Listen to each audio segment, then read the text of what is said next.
नमस्कार, आप देख रहे हैं राष्ट्र प्रथम और मैं हूं जय शर्मा। नजर करते हैं आज की सुर्खियों पर। महाराष्ट्र के नागपुर में स्थित राष्ट्रीय स्वयंसेवक संघ के मुख्यालय की सुरक्षा की जिम्मेदारी अब केंद्रीय औद्योगिक सुरक्षा बल को सौंप दी गई है। सीआईएसएफ के जवानों ने 1 सितंबर को नागपुर के महल इलाके में स्थित आरएसएस के मुख्यालय हेडगेवार भवन की सुरक्षा की जिम्मेदारी अपने हाथों में ले ली है। बता दें कि आरएसएस मुख्यालय हमेशा से ही आतंकियों के निशाने पर रहा है। समय समय पर संघ मुख्यालय की सुरक्षा को लेकर खुफिया जानकारी के आधार पर इनकी सुरक्षा में बदलाव किया जाता रहा है।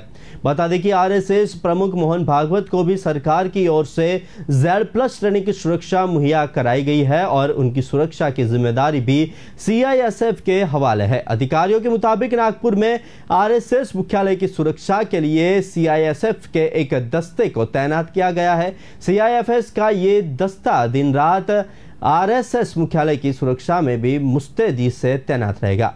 गौरतलब है कि सरसंघचालक मोहन भागवत और आरएसएस मुख्यालय पर अक्सर आतंकी हमले का खतरा बना रहता है। बता दें कि आज साल 2006 में लश्कर-ए-तैयबा के 3 आतंकियों ने आरएसएस मुख्यालय में जबरन घुसने की कोशिश की थी, लेकिन वहां सुरक्षा में तैनात पुलिस वालों ने उनकी इस कोशिश को नाकामयाब कर दिया था।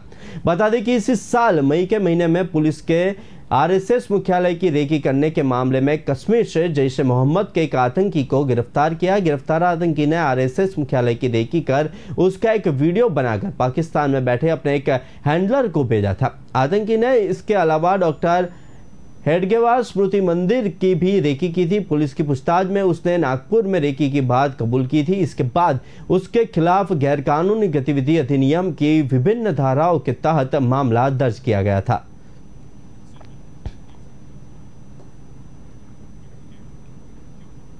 चीन के सिचुआन प्रांत में सोमवार दोपहर 6 तीव्रता का भूकंप आया। इसमें 30 से ज्यादा लोगों की मौत हो गई और कई घायल हो गए। मीडिया रिपोर्ट्स के मुताबिक भूकंप के झटके दोपहर 12:25 पर महसूस किए गए। इसकी गहराई 16 किलोमीटर तक की थी। शहर से कुछ दूर लैंडस्लाइडिंग भी हुए। इसमें भी कई लोग घर गिरने से घायल हो गए। भूकंप का केंद्र लुंडियान काउंटी से करीब 40 किलोमीटर दूर था। भूकंप के झटके सिचुआन की राजधानी चेंगडू में भी महसूस किए गए। राजधानी भूकंप केंद्र से 226 किलोमीटर दूर है। चीन में 26 जून 2022 में 6 तीव्रता का भूकंप आया था। इसमें 4 लोगों की मौत हो गई थी, जबकि 14 घायल थे। बाद में लैंडस्लाइडिंग भी हुआ था। चीन में 2008 में 7 की तीव्रता का भूकंप आया था। यह भूकंप सिचुआन में आया था। इसके करीब 90,000 लोगों की मौत हो गई थी। इससे पहले 2003 में भी 6 तीव्रता का भूकंप आया था। इसमें करीब 268 लोगों की मौत हो गई थी।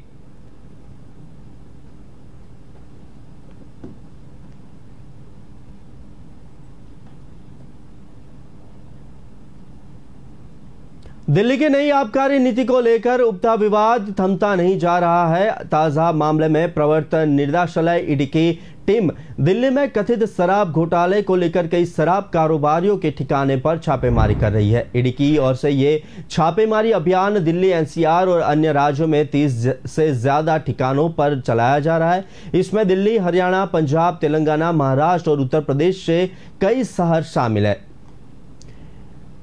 इससे पहले पिछले महीने दिल्ली की आबकारी नीति में कथित घोटाले को लेकर सीबीआई की टीम ने उप मुख्यमंत्री मनीष सिसोदिया के आवास समेत कई ठिकानों पर रेड मारी थी। इस दौरान सीबीआई की टीम आबकारी नीति से जुड़े कुछ अहम दस्तावेज और मनीष सिसोदिया का लैपटॉप साथ ले गई थी।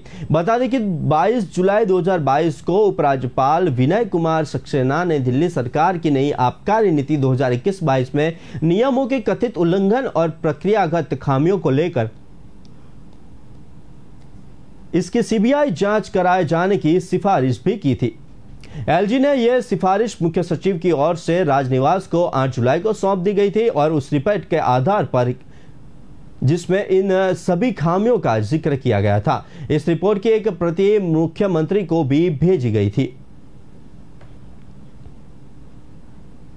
प्रधानमंत्री नरेंद्र मोदी ने राष्ट्रपति भवन पहुंचने पर बांग्लादेश की प्रधानमंत्री की आगवानी की। शेख हसीना ने पीएम मोदी के हाथ मिलाया। विदेश मंत्री एस जयशंकर भी मौजूद रहे। शेख हसीना के स्वागत के लिए राष्ट्रपति भवन को पूरी तरह से सजाया गया था। भारत को बांग्लादेश का विश्वस्त मित्र बताते हुए प्रधानमंत्री शेख हसीना ने कहा कि भारत हमारा मित्र है। जब भी मैं भारत आती हूं तो ये मेरे लिए खुशी की बात होती है, खासकर इसलिए कि हम अपने मुल्क मुक्ति संग्राम के दौरान भारत द्वारा किए गए योगदान को हमेशा याद करते हैं। महत्वपूर्ण संबंध हम एक दूसरे के साथ सहयोग कर रहे हैं। बांग्लादेश की प्रधानमंत्री हसीना आज राष्ट्रपति द्रौपदी मुर्मू और उपराष्ट्रपति जगदीप धनखड़ से मुलाकात करेगी। इसके अलावा वे प्रधानमंत्री नरेंद्र मोदी से भी मुलाकात की। दोनों प्रधानमंत्री आज व्यापार, संपर्क और रक्षा से जुड़े मुद्दों पर ही चर्चा की। पीएम मोदी के साथ अपनी आगामी बातचीत के बारे में बोलते हुए उन्होंने कहा कि दोस्ती के साथ आप किसी भी समस्या को हल कर सकते हैं, इसलिए हम हमेशा ऐसा करते हैं। बैठक के बाद विदेश सचिव मसूद बिन मोमेन ने पत्रकारों से कहा कि बांग्लादेश और भारत दोनों पड़ोसी देशों के बीच संपर्क बढ़ाने के अपने प्रस्ताव रखे। बांग्लादेश ने कहा कि उन परियोजनाओं को प्राथमिकता दी जानी चाहिए जो बांग्लादेश, भारत, भूटान और नेपाल के लोगों के लिए बेहतरीन सुनिश्चित करे। विदेश सचिव ने कहा कि हम जानते हैं कि कुछ परियोजनाएं ऐसी है जिनमें देरी हो रही है। ग्रिड कनेक्टिविटी के बारे में बात करते हुए विदेश सचिव ने कहा कि नेपाल और भूटान से बिजली लाने का मामला है, जबकि भारत के एक हिस्से से दूसरे हिस्से में बिजली पहुंचाने का भी मामला है। उन्होंने कहा कि प्रधानमंत्री और भारतीय विदेश मंत्री दोनों ने इस मुद्दे पर उम्मीद जताई है। विदेश सचिव ने कहा कि वे इस बात पर भी गौर कर सकते हैं कि इस तरह की खरीदारी के निपटारे के लिए लेन देन का कौन सा माध्यम चुना जाएगा। भारत से हम अपने अनुकूल नियमों और शर्तों के साथ उनका अधिवेश ईंधन प्राप्त कर सकते हैं। इसे निश्चित रूप से उस पर विचार करेंगे। बांग्लादेश की प्रधानमंत्री शेख हसीना सोमवार को भारत की 4 दिवसीय यात्रा पर नई दिल्ली पहुंची। तीस्ता के पानी के बंटवारे को लेकर लंबे समय को चल रहा अनसुलझा विवाद फिर से चर्चा में है।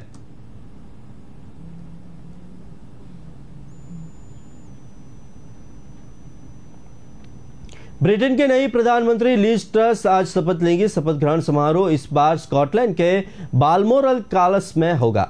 आमतौर पर यह लंदन के बकिंघम पैलेस में होता है, लेकिन इस वक्त स्कॉटलैंड में है। वो अब यात्रा नहीं कर पा रही है, इसलिए मंगलवार 6 सितंबर को किसिंग सेरेमनी और नए पीएम की शपथ स्कॉटलैंड में होगी। Johnson PM house 10 Downing street से बतौर प्रधानमंत्री आखिरी भाषण देंगे। इसके बाद महारानी को इस्तीफा सौंपने के लिए स्कॉटलैंड के एबरडीनशायर रवाना होंगे। फिलहाल क्वीन एलिजाबेथ यही है। 96 साल की क्वीन को चलने में दिक्कत है, लिहाजा जॉनसन और जिल दोनों को उनके पास जाएंगे। जॉनसन जब क्वीन को इस्तीफा सौंप देंगे, इसके बाद लिज क्वीन से मिलेंगे। पारंपरिक रूप से इस मुकाबला को किसिंग हैंड्स सेरेमनी कहा जाता है। हालांकि इस बार क्वीन की खराब सेहत को देखते हुए ये सेरेमनी सिंबॉलिक यानी प्रतीकात्मक होगी। शपथ ग्रहण समारोह स्कॉटलैंड के बाल्मोर पैलेस में होगा। आधिकारिक नियुक्ति होते ही नई पीएम लिज वापस लंदन आएगी। यहां 10 डाउनिंग स्ट्रीट से उनका पहला भाषण होगा। लंदन के समय के मुताबिक शाम करीब 4 बजे भाषण देने के बाद प्रधानमंत्री लिज अपनी कैबिनेट की नियुक्ति करेगी। किन मंत्रियों को जूम कॉल पर शपथ दिलाएंगे। इनके हेड ऑफ द डिपार्टमेंट मंत्रियों की सील या मुहर सौंपने की रस्म पूरी करेंगे। नई कैबिनेट की पहली बैठक बुधवार को होगी। इसके बाद प्रधानमंत्री लिज पहली बार सदन पहुंचेंगे।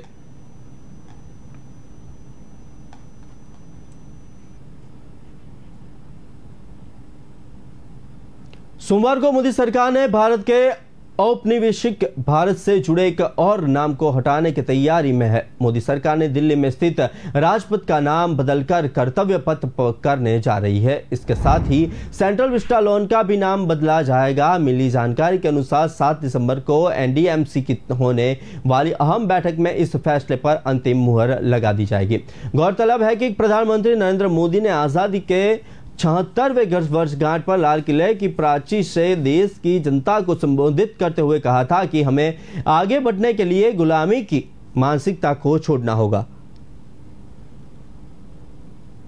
जिसके बाद से ही राजपथ के नाम को बदलने को लेकर चर्चा शुरू हो गई थी। बताया जा रहा है कि एनडीएमसी की बैठक में सेंट्रल विस्ता लोन का नाम भी बदल दिया जाएगा। मोदी सरकार ने इस फैसले के बारे में राष्ट्रपति भवन से लेकर नेताजी सुभाष चंद्र बोस की प्रतिमा तक के मार्ग को कर्तव्य पथ कहा जाएगा। गौरतलब है कि पीएम मोदी ने स्वतंत्रता दिवस पर दिए भाषण पर 2037 तक का कर्तव्यों के महत्व पर भी जोर दिया जाएगा। सरकार के राजपथ के नाम बदलने के इस फैसले को इससे भी जोड़कर देखा जा रहा है। सरकार द्वारा राजपथ का नाम बदलने का फैसला ऐसे समय में आया है जब 20 महीने बाद अगले हफ्ता से राजपथ को आम जनता के लिए फिर से खोला जाएगा। इस बार सैलानियों की राजपथ के साथ साथ सेंट्रल विस्ता का नया एवेन्यू भी देखने को मिलेगा। ऐसा पहली बार नहीं हो कि राजपथ केवल राजपथ का ही नाम बदला गया हो। इसके पहले सरकार ने रेस कोर्स जिस मार्ग पर प्रधानमंत्री आवास स्थित थे उसका नाम बदलकर लोक कल्याण मार्ग कर दिया था। सरकार के सूत्रों का कहना है कि इन नामों के बदलकर सरकार ने शासक वर्ग को यह संदेश दिया है कि अब शासकों का समय समाप्त हो गया है।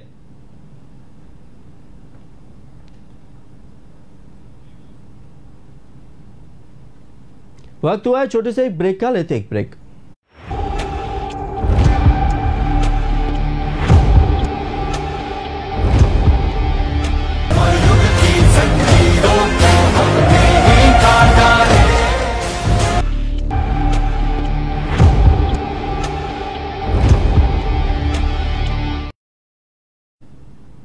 ब्रेक बाद नजर करते हैं आगे की खबरों पर। केंद्रीय वाणिज्य एवं उद्योग मंत्री पीयूष गोयल ने सोमवार को सैन फ्रांसिस्को में प्रतिष्ठित गदर स्मारक का दौरा किया और उन्होंने कहा कि मैं आज गदर स्मारक पर खड़ा हूं हमारे पूर्वजों के प्रति गहरी कृतज्ञता के साथ, जिन्होंने हमारी प्यारी मातृभूमि के लिए सब बलिदान कर दिया। मैं अमृतकाल में भारत की सेवा करने का संकल्प लेता हूं, एक विकसित और समृद्ध राष्ट्र बनाने के लिए। जय हिंद। सैन फ्रांसिस्को में गदर मेमोरियल साइट हिंदुस्तान गदर पार्टी का घर है, जिसमें ज्यादातर स्वतंत्रता सेनानी शामिल थे जो भारत छोड़कर उत्तरी अमेरिका चले गए थे और 20वीं शताब्दी की शुरुआत में ब्रिटिश साम्राज्य के खिलाफ विद्रोह की योजना बनाने के लिए इस जगह पर इकट्ठा हुए थे। इससे पहले गोयल ने सैन फ्रांसिस्को में राष्ट्रपिता महात्मा गांधी को पुष्पांजलि अर्पण की। हम जो करते हैं और जो हम करने में सक्षम हैं उसके बीच का अंतर दुनिया की अधिकांश समस्याओं को हल करने के लिए पर्याप्त है। जैसे कि सैन फ्रांसिस्को में महात्मा गांधी को श्रद्धांजलि अर्पित करते हुए मुझे भारत के प्रयासों और क्षमताओं पर गर्व है जो एक अधिक न्यायसंगत और समृद्ध बनाने के लिए है। केंद्रीय मंत्री ने 8 फुट ऊंची मूर्ति को श्रद्धांजलि देते हुए गांधी मेमोरियल इंटरनेशनल फाउंडेशन की ओर से सैन फ्रांसिस्को शहर को एक उपहार दिया। महात्मा गांधी को श्रद्धांजलि देने के अलावा इस यात्रा को शुरू करने का इससे बेहतर तरीका क्या हो सकता है। उन्होंने सैन फ्रांसिस्को में बसे भारतीय समुदाय से भी बातचीत की। अगले 2 दिन के लिए सैन फ्रांसिस्को क्षेत्र के व्यापार उद्योग के सदस्यों के साथ संवादात्मक सत्र आयोजित किए जाएंगे। भारत में सभी क्षेत्रों में प्रमुख अमेरिकी खिलाड़ियों द्वारा निवेश और विस्तार को बढ़ावा देने और सुविधा प्रदान करने पर भी ध्यान केंद्रित किया जाएगा, गोयल ने समुदाय के सदस्यों को बताया। वाणिज्य मंत्रालय ने कहा कि ये यात्रा सबसे पसंदीदा निवेश गंतव्य के रूप में भारत के आकर्षक पर जोर देने पर केंद्रित होगी। मंत्री भारत अमेरिका रणनीति साझेदारी मंच सम्मेलन और इंडो पैसिफिक इकोनॉमिक्स फ्रेमवर्क मंत्री स्तरीय बैठक में भाग लेने के लिए आज से सैन फ्रांसिस्को और लॉस एंजलिस की 6 दिवसीय यात्रा पर है। मंत्री पीयूष गोयल आईपीएफ मंत्री स्तरीय बैठक के उत्तर अमेरिकी व्यापार प्रतिनिधि कैथरीन ताई और अमेरिकी वाणिज्य सचिव जीना एम रायमोंडो से मुलाकात करेंगे। आईपीएफ को 23 मई को टोक्यो में अमेरिका और हिंदू प्रशांत क्षेत्र के अन्य भागीदार देशों द्वारा संयुक्त रूप से लॉन्च किया जाएगा। पहुंचते बापू के भी आशीर्वाद लेने का सौभाग्य मिला, आप सबको मिलने का भी सौभाग्य मिला। आप सब आए, आपके बहुत बहुत धन्यवाद। अगले 2 दिन में पालो अल्टो और सैन फ्रांसिस्को में अलग अलग उद्योग और टेक्नोलॉजी की जगत से जुड़े हुए कंपनीज के साथ, उनके मालिकों के साथ चर्चाएं होंगी। भारत और यूनाइटेड स्टेट्स ऑफ अमेरिका के बीच में संबंध लगातार अच्छे होते जा रहे हैं। बहुत बढ़िया समन्वय दोनों देशों के बीच में बन रहा है। फिर 2 दिन मिनिस्टेरियल बैठक है इंडो पैसिफिक इकोनॉमिक फ्रेमवर्क की, जिसमें मित्र देश जो पैसिफिक ओशन के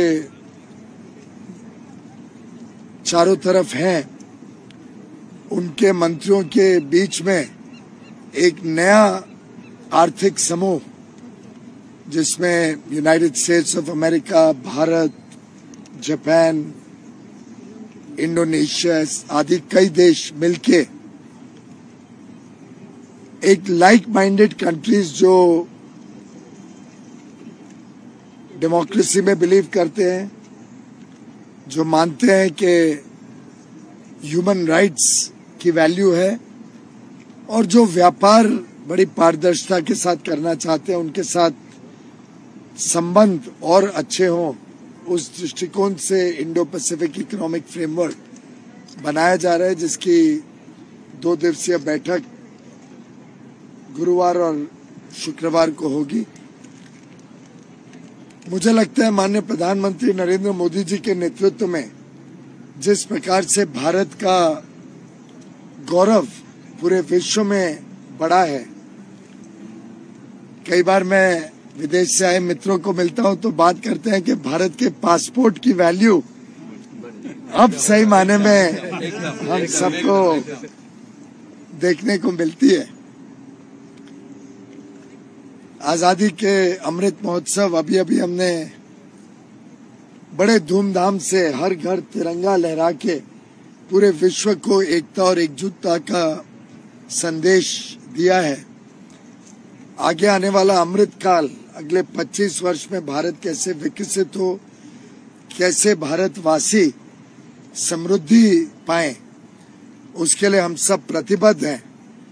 मुझे लगता है हर भारतवासी, चाहे देश में हो या आपकी तरह विदेश में हो, सबके दिल में यही चाहत है कि भारत भी एक विश्व गुरु बने।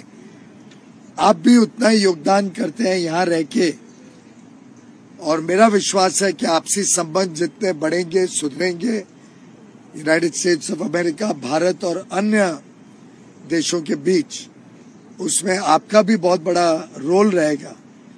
और आप और हम सब मिलके, जैसा प्रधानमंत्री मोदी जी ने कहा, हम सब मिलके एक एक कदम आगे बढ़ाएं तो देश कितना आगे बढ़ेगा, इसका अनुमान पूरा विश्व लेगा, पूरा विश्व देखेगा। आप सबको मेरी बहुत बहुत शुभकामनाएं, बहुत बहुत बधाई आजादी के अमृत महोत्सव पर, और आगे आने वाले अमृत काल, अगले 25 वर्ष, जब हम सब मिलके देश को हर दृष्टिकोण से, सामाजिक, आर्थिक, आध्यात्मिक, हर दृष्टिकोण से और आगे तेज गति से बढ़ाने में लगे, उसके लिए आप सबको मेरी तरफ से बहुत बहुत शुभकामनाएं। आज हम बापू के चरण में खड़े हैं, उनका आशीर्वाद हम सबके ऊपर सदैव बना रहे, ऐसा मैं भगवान से प्रार्थना करता हूँ। बहुत बहुत धन्यवाद। एचपीडीटीसी के कर्मचारियों को 1 जनवरी 2016 से संशोधित वेतन मात्र प्रदान किया जाएगा, जैसे कि राज्य सरकार के अन्य कर्मचारियों को दिया जा रहा है। यह निर्णय आज मुख्यमंत्री जयराम ठाकुर की अध्यक्षता में आयोजित हिमाचल प्रदेश पर्यटन विकास निगम के निदेशक मंडली की 198वीं बैठक में लिया गया। बोर्ड के इस निर्णय के निगम को 1300 से अधिक कर्मचारियों को लाभ होगा, जिनके सालाना रुपए 12 करोड़। मुख्यमंत्री ने कहा कि राज्य सरकार कर्मचारियों के कल्याण के लिए प्रतिबद्ध है और ये सुनिश्चित किया है कि कर्मचारियों को उनका बकाया समय पर मिले। उन्होंने कहा कि हिमाचल प्रदेश पर्यटन विकास निगम ने इस वर्ष अप्रैल से जुलाई माह के दौरान रुपए की आय दर्ज की है, 45 करोड़ और शुद्ध लाभ लगभग 11 करोड़ के आसपास है। जयराम ठाकुर ने कहा कि निगम को हाउसमैन, उद्योगिका कार्यकर्ता, सुरक्षा गार्ड, चौकीदार, विशेष रसोइया, इलेक्ट्रीशियन, प्लम्बर, बढ़ई और राजमिस्त्री, माली और बेलदार आदि की श्रेणियों में आवश्यकता आधारित जनशक्ति को काम पर रखने के लिए अधिकृत किया जाएगा। होटल इकाइयों के कामकाज को सुव्यवस्थित करना। उन्होंने कहा कि इससे पर्यटन इकाइयों में ग्राहकों को बेहतर सेवाएं सुनिश्चित होगी।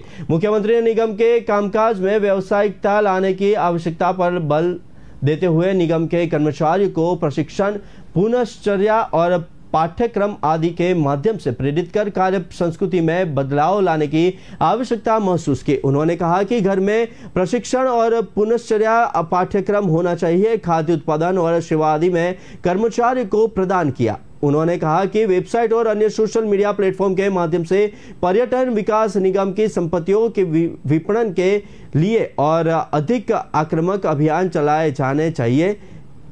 HPDTC के प्रबंधन निदेशक अमित कश्यप ने मुख्यमंत्री का स्वागत किया और बैठक की कार्यवाही का संचालन किया। बैठक में मुख्य सचिव RD धीमन, अपर मुख्य सचिव वित्त प्रबोध सक्सेना, प्रमुख सचिव पर्यटन देवेश कुमार सहित अन्य अधिकारी शामिल हुए।